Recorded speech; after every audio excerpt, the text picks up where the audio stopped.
Britain's Export Finance Agency will add the Naira to its list of pre-approved currencies, allowing it to provide finances for transactions with Nigerian businesses denominated in the local currency. The Naira will become one of 3 West African countries and currencies that UK Export Finance has pre-approved for its program of funding transactions that promote trade with Britain, it said. Britain voted in 2016 to leave the European Union, which has forced London to rethink its trade ties with the rest of the world. And now it is being speculated that this latest move will benefit the UK more than Nigeria as it seeks to increase trade and investment with its economic partners. So this morning, joining me live in our studios for this conversation is Oladipo Ajayi, Head, Fixed Income and FX, Chapel Hill, Denham Securities. Thank you so much for coming to our studios. Good morning. Thank you very much for having me on. Now that Britain will be adding Nigeria's national currency to its list of accepted trade currencies, would it really boost Nigeria's economy as it is? Because we are seeing that the current exchange value is about 1,000 Naira to a pound, or you will say that is inconsequential to the trade pact? Well, for me, I think it's a plus to Nigerian business activities with the UK counterpart. If you look at it critically, in the recent past, we've seen most of these developed nations jostling for the goodies in the black nation, the most populated black nation. And if you understand very well, you know that there was a time that China also told this part. When they actually introduced yuan, they had an agreement with the Central Bank of Nigeria to trade directly yuan with the Chinese counterpart. And same thing is exactly what the UK is trying to actually follow suit. Because if you look at it critically, if you check before that decision was taken and now, our transaction and the level of activity of the level of business transactions with the Chinese counterparts has actually further deepened. And as exactly that is what the UK government is trying to actually replicate. But on our part, it's a very good one because what that simply means is that it means that business now can actually trade directly with the cover with their Naira. And what that simply means is that most businesses that are actually exposed to foreign exchange risk as a result of doing business with UK company or UK government, now the risk has now fully be transferred to the Central Bank of Nigeria or to the Nigerian government. So it simply means that you can now use your Naira to actually trade directly, and that's a plus to us. It will further improve the level of activity that we'll actually be doing with UK businesses and governments. All right, so let's scale it up and look at it globally. Will this decision also affect the value of the Naira on the international market?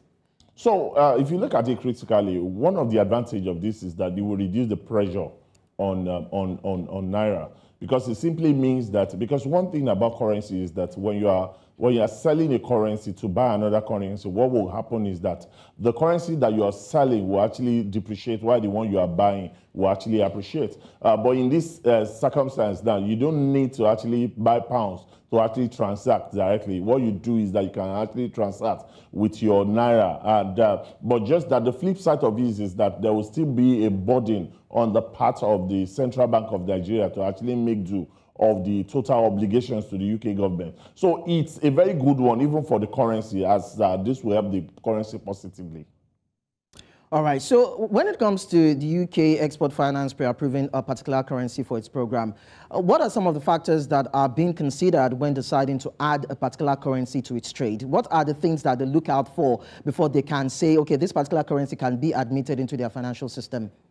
I think, firstly, you look at the cash flow of such country.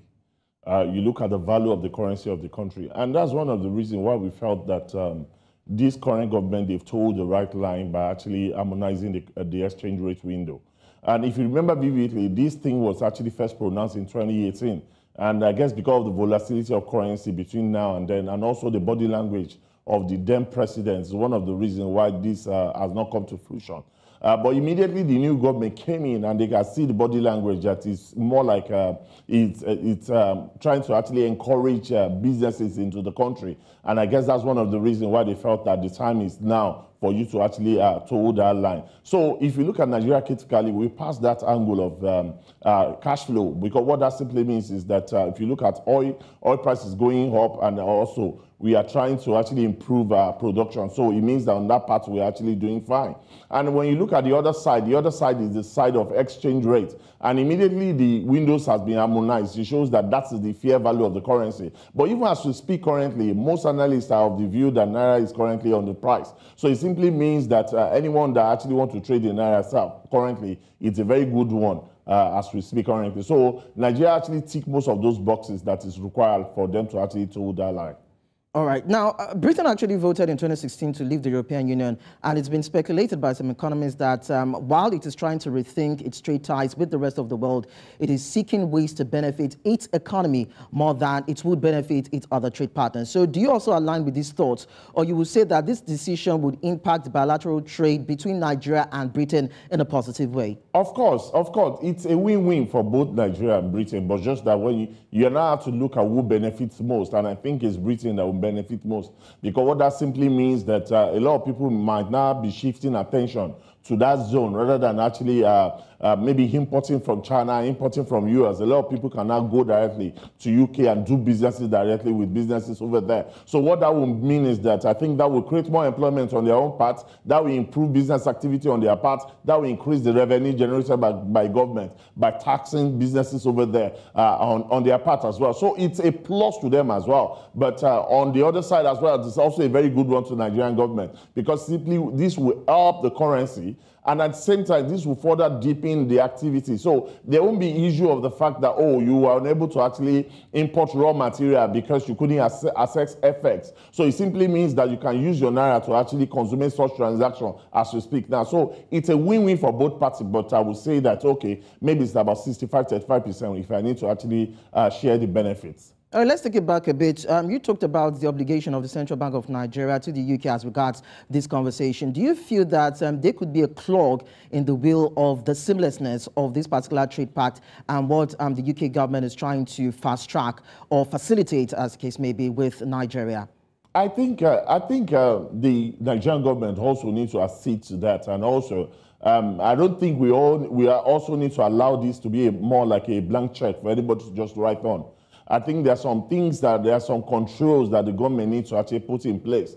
What we're currently trying to do is trying to see how much we can develop from internally rather than turning the country to a dumping ground. So it won't be a very good one for you to now, those sectors that you have been actually encouraging with finance to develop, you now at the same time now encourage importation of products that will compete with them aggressively in the market. It won't be a good one in that regard. So I feel that the government needs to actually monitor and also regulate what sector can access such fund, who is actually qualified to actually access such fund for business activity. Because I would rather believe that we should actually focus more of raw materials and things that can actually be further transformed to finished good than just importing finished good based on this available line with the UK government. All right. Well, according to the British government, and just rightfully, as you have said, the decision was made after a careful consideration of Nigeria's potential as a major economic player in Africa. But then, due to the Naira fluctuation and other factors, is there a limit to the amount of the currency that can be traded through this new arrangement? Because, of course, some economies will be skeptical about how volatile the Naira is and how it is losing value, and they probably want to take caution as regards having to adopt the Nigerian currency into their system. You see, as we speak, I feel that what the British government has done is a very great one. And one of the reasons is that it's actually a risk, and I feel that the risk will actually be rewarded. Because as we speak, just to actually confirm what you just mentioned, the volatility of the currency. In a situation whereby you are freshly analyzing different windows, you expect this to happen. It gets to a level where we get the real value of Naira, and at that particular point in time, at that level, the government and foreign investors and every other person can provide liquidity at that particular level. So what the British government tried to do was that they decided to actually front-run that level. So what it simply means that they don't actually want to wait until when that is on the table before they can actually take such decisions. So I think that in the long run, we may start seeing other actually following suit. Like I mentioned earlier on, we have a lot of developed nations actually struggling to actually partake from the national cake in Africa. We've seen what Russia is doing with South Africa. We've seen what China is doing in Nigeria. We've seen what France is doing with Francophone country. And also we have seen what how US rekindled interest in Africa in the last months. So if you look at all these things very well, it's a pointer to the fact that Africa is still a fertile ground for anyone that actually wants to come around. And I also want to use the opportunity to also encourage all African leaders to actually start looking inward and see how we can develop Africa internally. And I don't see the reason why Nigeria will leave Ghana and go outside Africa shore to go and import cocoa. That's not the best way to develop Africa. If we really want to develop our economy and develop Africa as a whole, I think we need to go the route of actually looking at ourselves internally first before actually going elsewhere. I feel and I understand that most developed nations will actually want to toe this route. Of course, before now, you know that Euro, GBP, USD, Chinese yuan, they are actually generally accepted currency. But with this level now, it means that you don't even need those currency for you to actually transact directly with the country in question. So I feel that it's a laudable one on the part of the British government.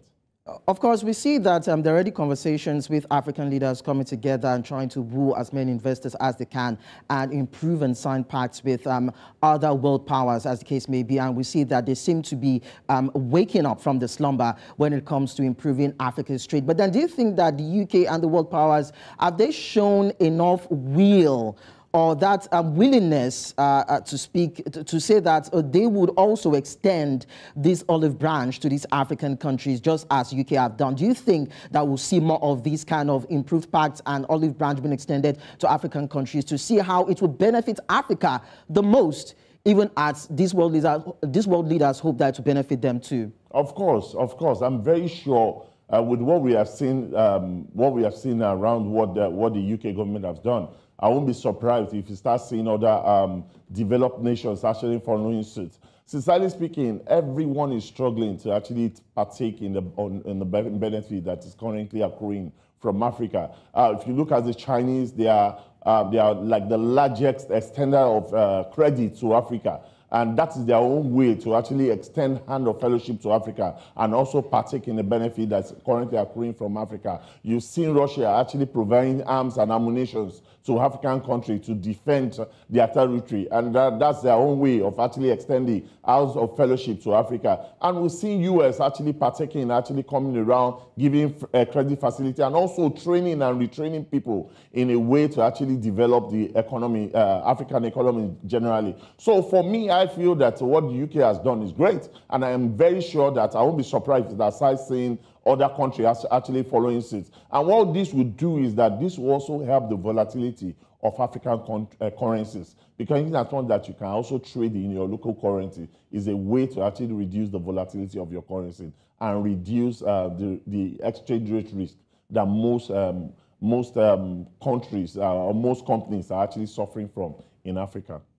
All right, just as you have said, Nigeria is already one of the largest economies in Africa. But then I'd like to find out from you, what are some of the potential long-term impacts of this decision on the Nigerian economy? Because we know that for years now, or for decades, if we could say, the Nigerian economy has struggled. Of course, there have been issues with recession, issues with volatility in global oil price and Russia-Ukraine crisis and all that. It's been a bit of a struggle for the Nigerian economy. But now that we're seeing a bit of improvement and some pacts and agreements being signed with foreign powers, how do you think this will impact the country's economy on a long-term basis, even as we hope that it will thrive with lesser struggles? I think I will answer this question in two sides. Firstly, there are positive benefits, and if you don't do it right, we ended up on the other side of it. And the positive benefit is that will further deepen the trade relationship with UK government. On the positive side, we'll see exchange rate matches stabilize because it will reduce the pressure on the currency On the positive side, we will tend to see more importation of raw material, and that will further boost production by local manufacturers. And at the same time, what that will mean is that it will mean retention of employment, it will mean creation of employment, and that will actually lead to growth. On the flip side, if we are not very careful, it might actually turn Nigeria to a dumping ground. And what that simply means is that products that you produce locally, a lot of people will start bringing it into the country. And if you are not very careful, people will start losing their job because there are huge competitions coming from abroad. And I feel that, and that's one of the reasons why I mentioned earlier on that the government and the central bank need to work together to actually bring out a paper that actually state the controls that are in place in this regard. You cannot just put out a blank check for anybody to write on. If you do that, you will see that people will misuse the opportunity, and that is not exactly what we want now. There must be specific things. Such line can be used for infrastructural development. Such lines can be used for importing raw material that can now be further turned into finished product. And at that particular point, what you mean is that there's also additional value added to what you are bringing in. So with that, it means that you will actually get to actually employ people to actually do that. So that's why I said that it's two-sided. If you don't do the right side very well, you ended up on the wrong side, which is not what we actually wanted.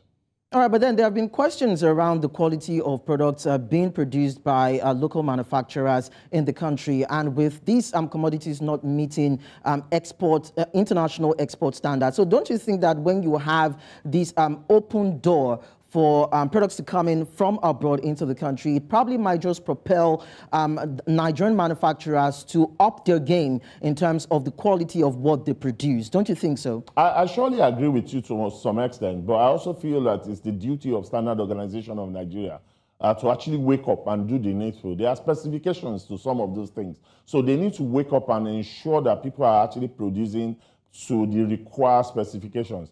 I understand the angle of the fact that competition is very good, but at the same time, competition can kill your economy if you are not very careful. And what that simply means is that people may end up losing jobs if you are not very careful. And on the part of the government, they also need to actually work on training and retraining people, mostly manufacturers around the productions, so that whatever they are producing meets international specifications.